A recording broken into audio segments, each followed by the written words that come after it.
ما تركت بعدي فتنة أضر على الرجال من النساء أو كما قال عليه الصلاة والسلام অধ্যকার মাদ্রাসা ফজলুল কর্তৃক আয়োজিত আজ সাপ্তাহিক সেমিনারের সম্মানিত সভাপতি সাহেব, বিজ্ঞ বিচারক মণ্ডলী ও আমার সাপ্তাহিক ভূমিষ্ঠ বাংলা দূর থেকে আগত এক জাতীয় বিকশিত ছাত্ররা সকলকে আমার পক্ষ থেকে আন্তরিক মোবারকবাদ জানিয়ে শুরু করছি আজকের আলোচ্য বিষয়।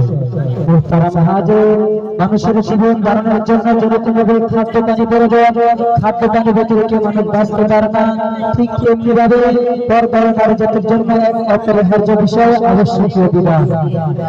অথচ আজ জাতি সেটা বুঝতে চাই না, মানতে চাই না, নিজেদের মন গড়া মতো চলতে চায়।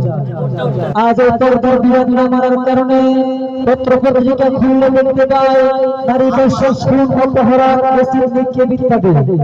এই পর্দার বিপর্যয়ের কারণে সমাজের ঘরে ঘরে স্বামী স্ত্রীর মাঝে হচ্ছে মনোমালিন্য, হচ্ছে ঝগড়া বিবাদ, চলছে অবৈধ সম্পর্ক, অবশেষে সোনার মতো সংসার হচ্ছে চর্মচার। এই পর্দাহীনতার বিষ ফেলে সমাজে চলছে জিনাবা বিচার, লিপ্ত হচ্ছে যুবক যুবতীর অবৈধ কর্মকাণ্ড। অপরদিকে বিভিন্ন সংস্কৃতি উদযাপন করতে গিয়ে এই দেশের নারী সমাজ দর্শিত, লাঞ্ছিত আর অপমানিত হচ্ছে প্রতিনিয়ত। শুধু তাই নয়, আজ থেকে প্রায় 46 বছর আগের দিকে তাহলে আমরা দেখতে পাই শহীদ মিনারে শ্রদ্ধা নিবেদন করতে গিয়ে কয়েকজন ছাত্রী দর্শনের শিকার হয়েছিল। মুহতারাম হাজির,